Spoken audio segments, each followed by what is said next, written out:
Chapter 25, Meissonier. The old maxim that the gods reward all things to labor has had fit illustration in Meissonier. He has been a life of constant, unvaried toil. He came to Paris a poor, unknown boy, and has worked over 50 years till he stands a master in French art.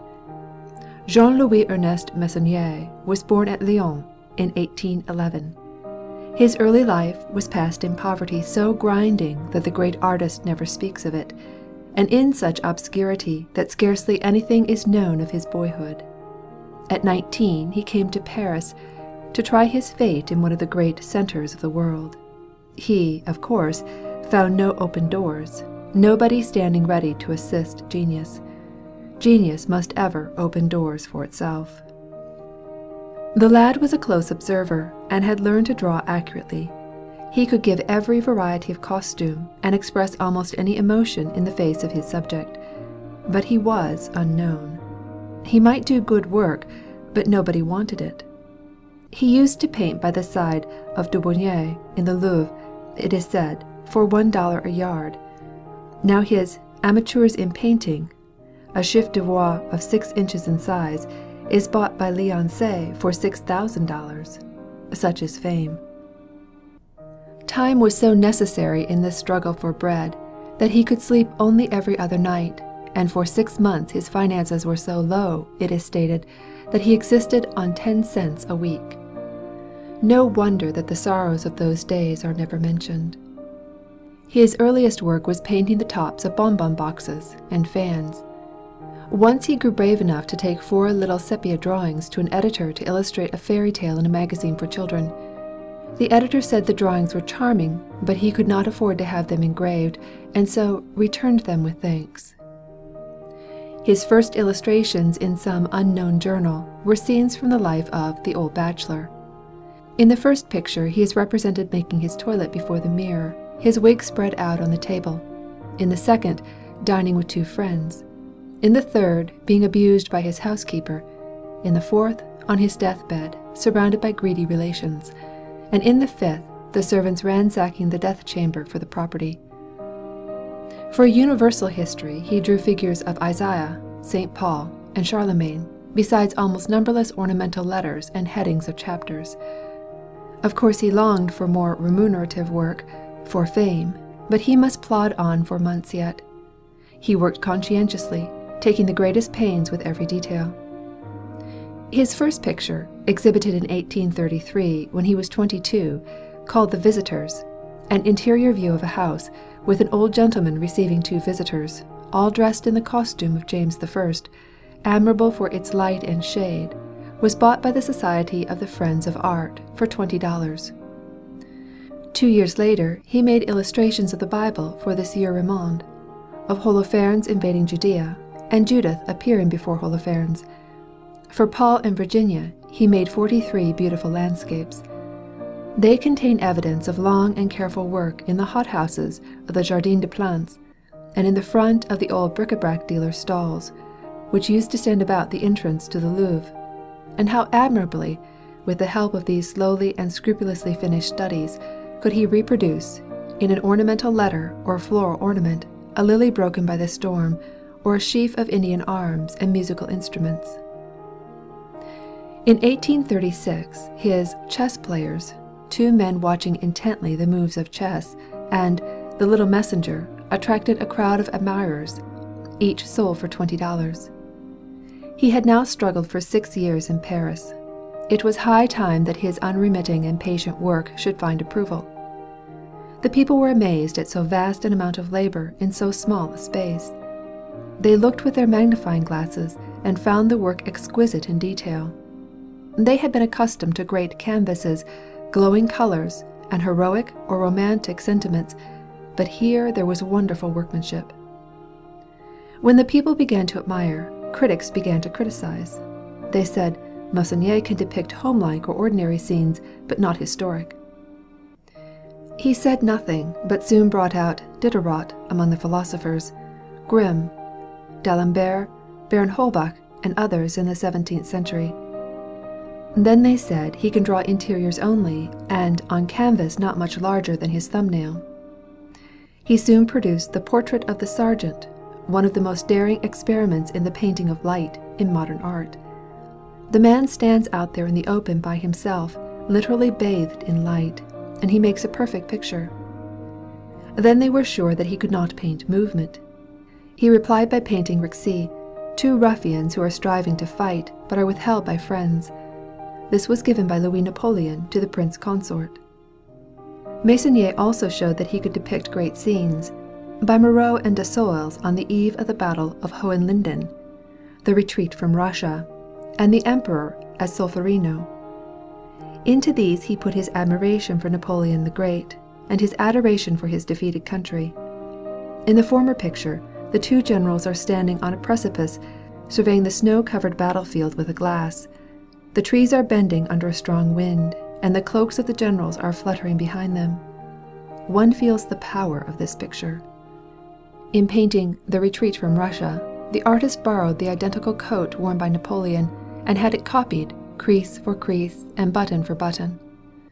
"When I painted that picture," he said, "I executed a great portion of it out of doors. It was midwinter, and the ground was covered with snow. Sometimes I sat at my easel for 5 or 6 hours together, endeavoring to seize the exact aspect of the winter atmosphere.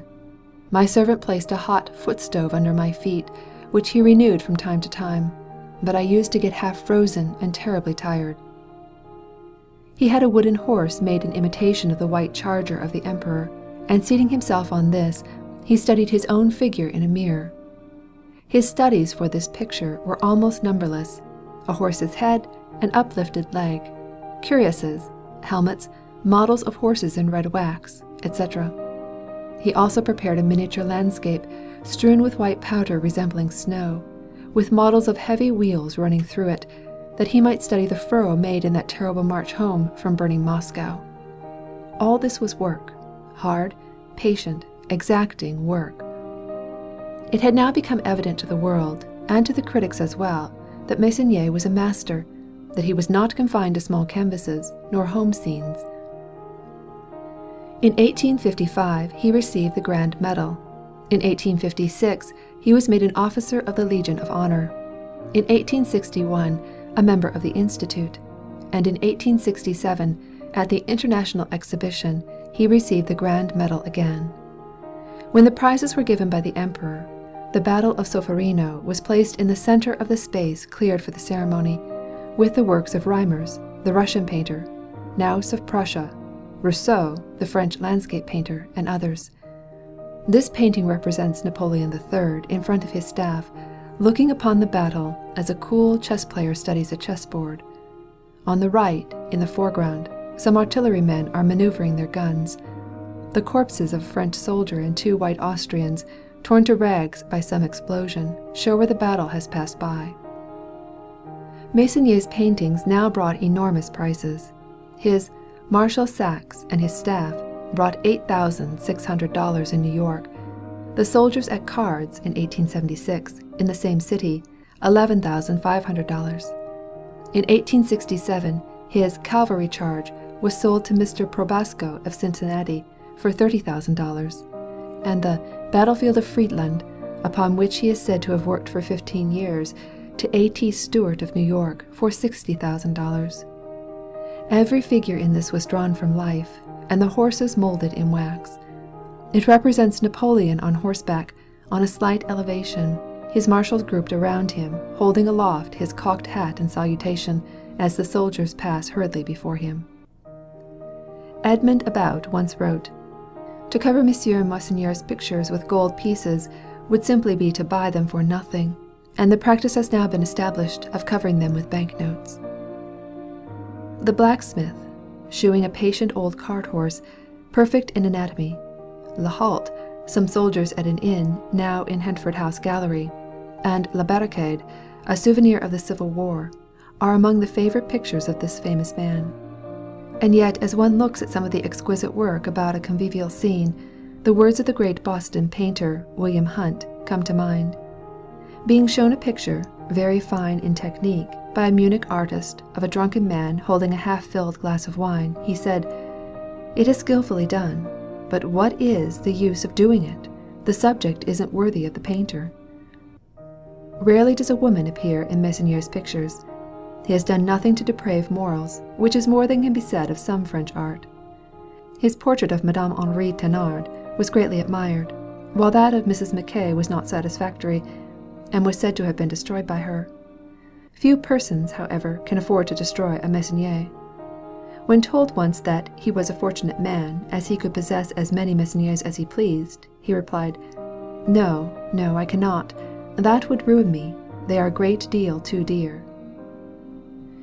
He lives in the Boulevard Malesherbes, near the lovely Parc Monceau, in the heart of the artist quarter in Paris. His handsome home, designed by himself in every detail, is of the Italian Renaissance style. He has 2 studies, one a quiet nook where he can escape interruptions, and one very large, where are gathered masterpieces from every part of the world.